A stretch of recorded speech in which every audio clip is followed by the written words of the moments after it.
आज हम लोग पॉलिटी जो भाग 1 और भाग 2 पढ़े हुए थे उसका भाग है समाहित है, यानी भारतीय संविधान के भाग 3 में जो भाग 3 है, आज भारतीय राज्य व्यवस्था भारतीय संविधान के भाग 1 और भाग 2 को हम लोगों ने देख लिया था। आज हम लोग इस सभी चीज़ों के बारे में पढ़ेंगे, तब पॉलिटी हमारा धीरे धीरे कवर होगा। बहुत बहुत धन्यवाद। आज भारतीय राज्य व्यवस्था भारतीय संविधान के भाग 1 और भाग 2 को हम लोगों ने देख लिया था। आज हम लोग पढ़ेंगे भाग 3 के बारे में। भाग 3 जो भारतीय संविधान में टोटल हम लोग पढ़े हुए थे कि भारतीय संविधान में 22 भाग जिस समय संविधान बन के तैयार हुआ था, अर्थात 26 नवंबर 1949 को जिस समय संविधान बनकर तैयार हुआ उसमें 22 भाग थे। तो इसमें से हम लोगों ने पहला भाग देखा था। पहले भाग में हम लोग पढ़े थे भारतीय राज्य और उसके संघ क्षेत्रों के बारे में। फिर भाग 2 में हम लोग नागरिकता के बारे में देखे थे।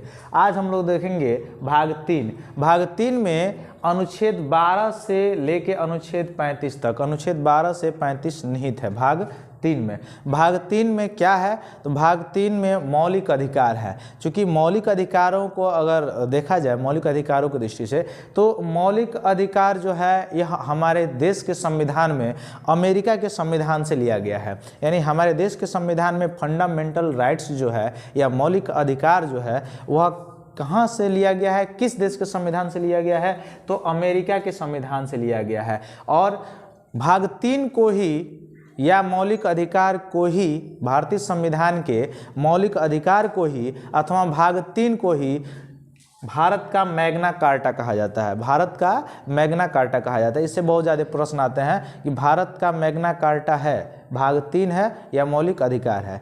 प्रारंभ जब संविधान बना था तब मौलिक अधिकारों की संख्या 7 थी। कौन कौन, तो पहला था समता का अधिकार, समता मतलब होता है समानता का अधिकार।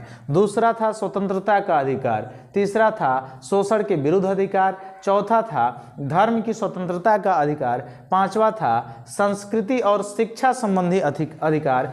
छठवां था संपत्ति का अधिकार और सातवां था संवैधानिक उपचारों का अधिकार। इस तरह से प्रारंभ में जिस समय संविधान बनकर तैयार हुआ था उस समय 7 मौलिक अधिकार थे जो कि अमेरिका के संविधान से हमारे देश में लिए गए। हालांकि मौलिक अधिकार अमेरिका के संविधान से लिए गए, लेकिन जितना विस्तृत, जितना बड़ा हमारे देश के संविधान में मौलिक अधिकार निहित है, उतना बड़ा मौलिक अधिकार निहित अमेरिका के संविधान में नहीं है।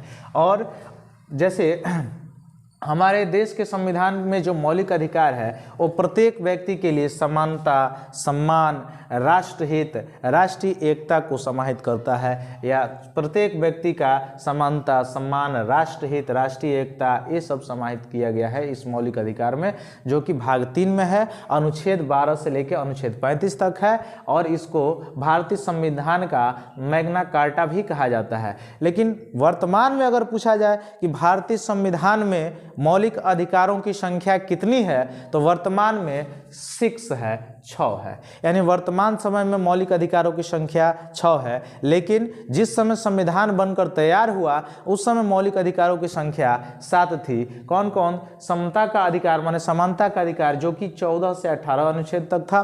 दूसरा स्वतंत्रता का अधिकार जो अनुच्छेद 19 से 22 तक था। तीसरा शोषण के विरुद्ध अधिकार जो अनुच्छेद 23 से अनुच्छेद 24 तक था। चौथा धर्म की स्वतंत्रता का अधिकार जो अनुच्छेद 25 से अनुच्छेद 28 तक था। पांचवा संस्कृति और शिक्षा संबंधी अधिकार जो अनुच्छेद 29 से अनुच्छेद 30 तक था। छठवां संपत्ति का अधिकार जो अनुच्छेद 31 में निहित था। सातवां संवैधानिक उपचारों का अधिकार जो अनुच्छेद 32 में निहित था। लेकिन 44वां संवैधानिक संशोधन 1978 के द्वारा संविधान में एक संशोधन किया गया जिसका नाम था 44वां संवैधानिक संशोधन 1978।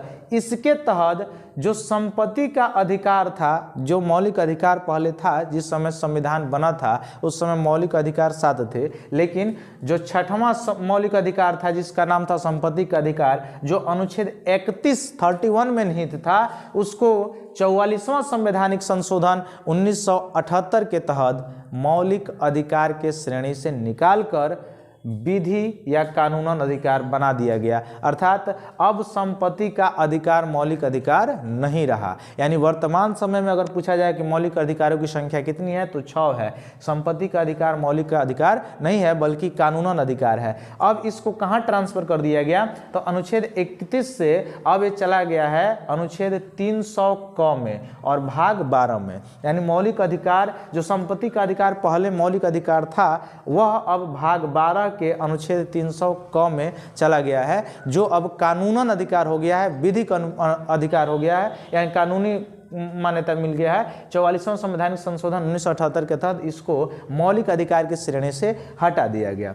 चलते हैं हम लोग एक एक टॉपिक पे इसका चर्चा करते हैं कि मौलिक अधिकार जो है, जो हमारे संविधान में 6 प्रकार के जो मौलिक अधिकार वर्तमान समय में है उसमें कौन कौन से मौलिक अधिकार हमको दिए गए हैं, मतलब भारतीय नागरिकों को या विदेशी नागरिकों को कौन कौन से मौलिक अधिकार इस देश ने दिया है, ये संविधान, इस देश की संविधान ने दिया है। तो इससे पहले हम लोग थोड़ा सा देख लेते हैं कि अनुच्छेद 15, 16, 19, 29 और 30 यह 5 जो संविधान के जो अनुच्छेद हैं, अनुच्छेद 15, अनुच्छेद 16, अनुच्छेद 19, अनुच्छेद 29 और अनुच्छेद 30, इसको विशेष रूप से देखेंगे कि यह केवल भारतीय नागरिकों को ही दिया गया है, विदेशी नागरिकों को यह मौलिक अधिकार नहीं प्राप्त होता है।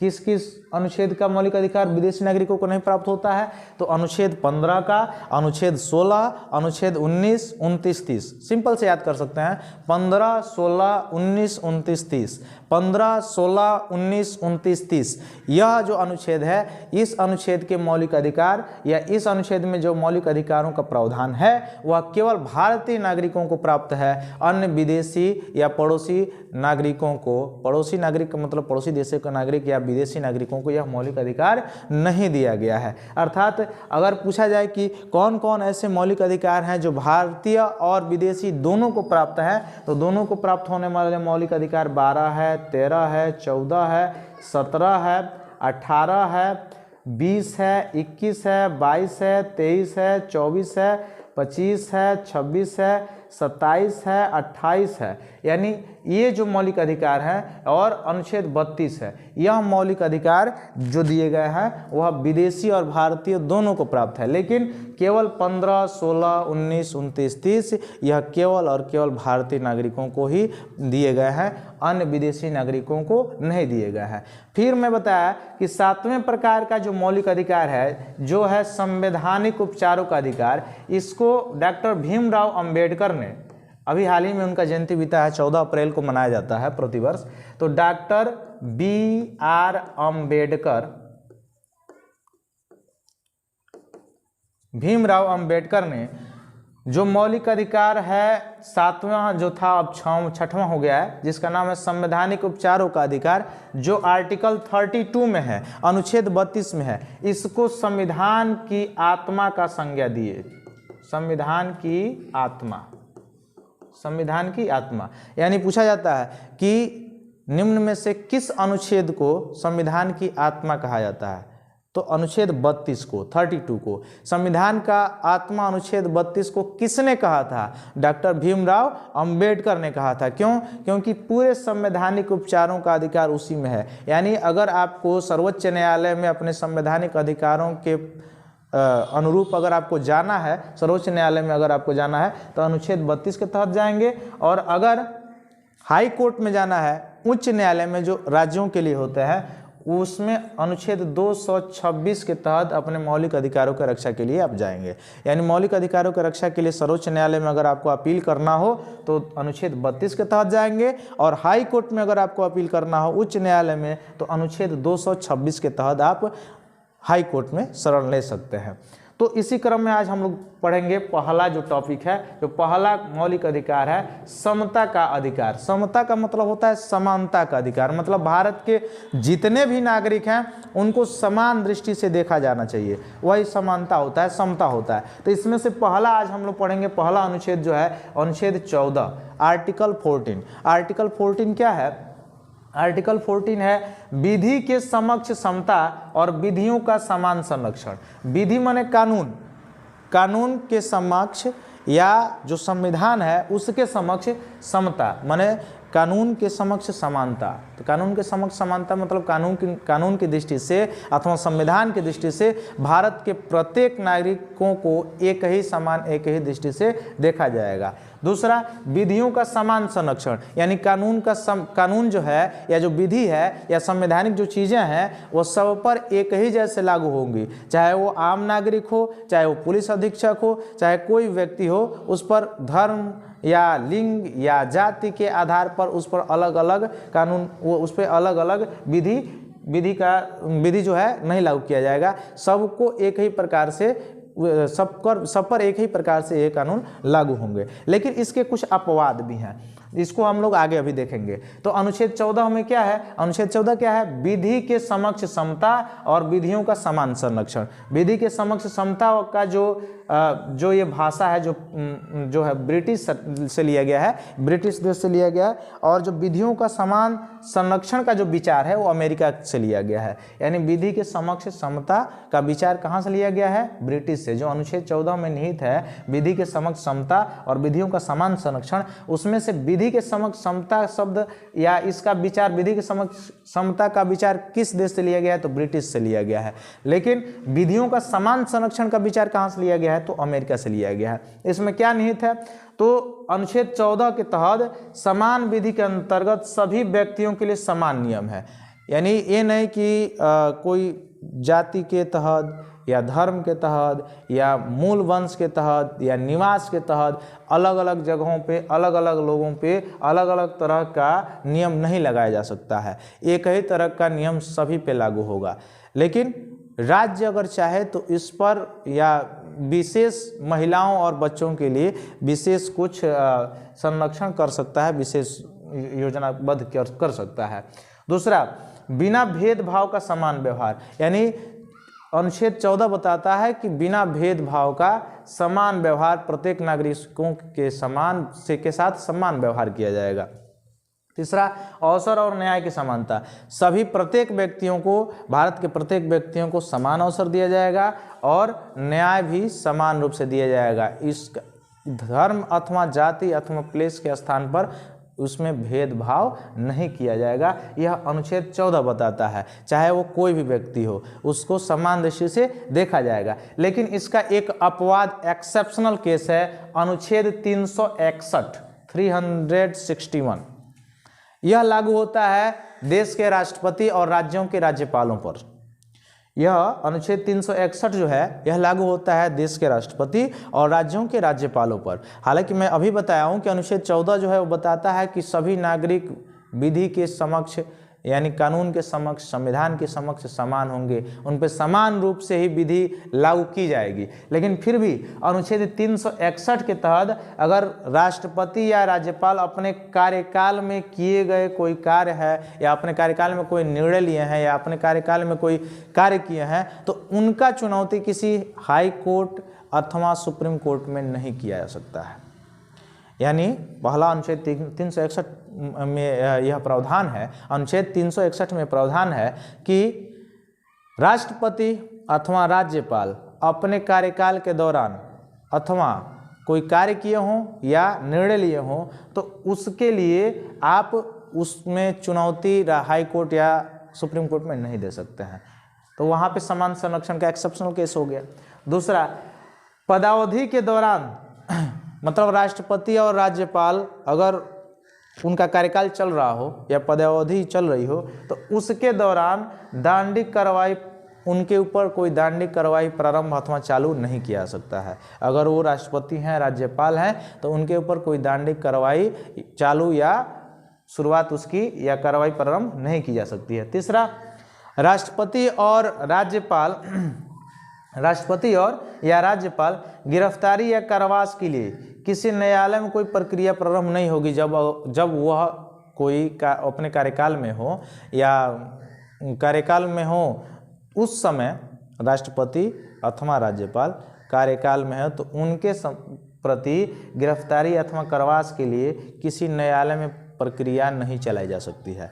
यानी राष्ट्रपति के विरुद्ध अथवा राज्यपाल के विरुद्ध किसी न्यायालय में कोई भी प्रक्रिया प्रारंभ अथवा चालू नहीं की जा सकती है। यह 361 है, जो कि अनुच्छेद 14 का विपरीत है, एक्सेप्शनल केस है। अनुच्छेद 14 का मतलब सब पर लागू होगा, लेकिन राष्ट्रपति राज्यपाल पे लागू नहीं होगा। फिर लास्ट में क्या है, दीवानी मुकदमा उन पे नहीं चलाया जा सकता है, यानी अगर राष्ट्रपति या राज्यपाल है तो उन पे दीवानी मुकदमा नहीं चलाया जा सकता है। लेकिन हाँ, अगर बाय द चांस चलाना भी हो, अगर उनके ऊपर दीवानी मुकदमा चलाना भी हो राष्ट्रपति अथवा राज्यपाल के ऊपर, तो उनसे पूर्व जिस समय आप मुकदमा करने वाले हों या चलाने वाले हों, उनसे 2 माह पूर्व आपको सूचना देना पड़ेगा, आपको उनको सूचित करना पड़ेगा, तब आप दीवानी मुकदमा चला सकते हो, ऐसे नहीं चला सकते हैं। तो ये था अनुच्छेद 14। आगे हम पढ़ेंगे अनुच्छेद 15। अनुच्छेद 15 क्या करता है? अनुच्छेद 15 कहता है धर्मजालिज के आधार पर भेदभाव का निषेध। धर्मजालिज के आधार पर भेदभाव का निषेध, मतलब इसका अर्थ ये हुआ कि धर्म माने धर्म, ध का मतलब हो गया धर्म, मू का मतलब होता है मूल वंश, मतलब वो कहाँ से है, किस स्थान से है, जा मतलब होता है जाति, ली मतलब हो गया लिंग, मेल है कि फीमेल है, और ज का मतलब जन्म स्थान, ज का मतलब जन्म स्थान। मतलब अनुच्छेद 15 बताता है कि किसी व्यक्ति अथवा किसी नागरिक के प्रति धर्म, मूल वंश, जाति, लिंग, जन्म स्थान के आधार पर उससे भेदभाव नहीं किया जा सकता है। सब लोग कानून के नज़र में एक जैसे हैं, इसलिए उनके ऊपर धर्म, मूल वंश, जाति, लिंग अथवा जन्म स्थान के आधार पर भेदभाव नहीं किया जा सकता है। लेकिन हालांकि कुछ इसका एक्सेप्शनल भी केस है, जो आरक्षण वाला जो है, रिजर्वेशन वाला जो चलता है। लेकिन मुख्य रूप से आर्टिकल 15 क्या करता है, अनुच्छेद 15 क्या कहता है, जैसे इसके आगे हम लोग पढ़ेंगे अनुच्छेद 17, उसमें बताया गया अस्पृश्यता का अंत, जो ग्रामीण इलाकों में बहुत ज़्यादा होता है, छुआछूत का, जो यहाँ पर ऐसे चीज़ों को हम लोग आगे भी पढ़ेंगे। लेकिन अनुच्छेद 15, एक इस पर मूवी भी आई थी आर्टिकल 15 पर, आप लोग देख सकते हैं, देख लीजिएगा, बहुत अच्छी मूवी है। तो आर्टिकल 15 जो है, अनुच्छेद 15, यह क्या बताता है, धर्मजालिज पर भेदभाव का निषेध, माने किसी व्यक्ति से अथवा किसी नागरिक से धर्म, मूल वंश, जाति, लिंग अथवा जन्म स्थान के आधार पर आप भेदभाव उससे नहीं कर सकते हैं। मतलब ये नहीं कि कोई व्यक्ति अरुणाचल प्रदेश का है, आपके वहाँ आ गया है तो नहीं वो अरुणाचल प्रदेश का है, उसके थाली में या वो हमारे घर नहीं खा सकता है, वह सार्वजनिक स्थान पर नहीं जा सकता है। तो ऐसे भेदभाव आप नहीं कर सकते हैं। या फिर से ऐसा नहीं कि कोई व्यक्ति धर्म, किसी व्यक्ति का धर्म दूसरा है और आपका धर्म दूसरा है, तो आप किसी सार्वजनिक स्थल पर कर देंगे कि नहीं आप यहाँ पे आप मत आइए, आपको यहाँ पे नहीं आने दिया जाएगा। तो ये जो चीज़ें हैं उसमें पूरा उसके बारे में वर्णन किसमें है, आर्टिकल 15, आर्टिकल 15 में है। तो ये था आर्टिकल 15। आगे हम लोग पढ़ेंगे आर्टिकल 16, 17, 18, 19 और सीधे हम लोग पढ़ेंगे 32 तक, ताकि पूरा हम लोगों का भाग 3 कवर हो जाए। लगभग 3 वीडियो लगेंगे, 3 वीडियो मिला लेंगे तो हम लोगों का पूरा मौलिक अधिकार जो related to exam of fund से होता है या बीपीएससी तक का आप दे सकते हैं, इस दायरे में पढ़ाया जा रहा है। तो आप लोग बिल्कुल इसको नोट कर लेंगे और चैनल को सब्सक्राइब करेंगे। इसके आगे हम लोग पढ़ेंगे आर्टिकल पूरा 35 तक, या भाग 3 जैसे ही समाप्त होता है, तो भाग 3 समाप्त होने के बावजूद उसके बाद हम लोग जो है फिर से हिस्ट्री में जहाँ छोड़े थे वहाँ से उठा लेंगे, फिर जियोग्राफी में जहाँ से छोड़े थे उसके बाद उठा लेंगे, फिर यहाँ पर भाग 3 खत्म हो जाएगा, फिर भाग 4 शुरू करेंगे, 4 में उसके बाद से 4A शुरू करेंगे, तब राष्ट्रपति, उपराष्ट्रपति, मुख्यमंत्री, राज्यपाल, उच्चतम न्यायालय, उच्च न्यायालय, इस सभी चीज़ों के बारे में पढ़ेंगे, तब पॉलिटी हमारा धीरे धीरे कवर होगा। बहुत बहुत धन्यवाद।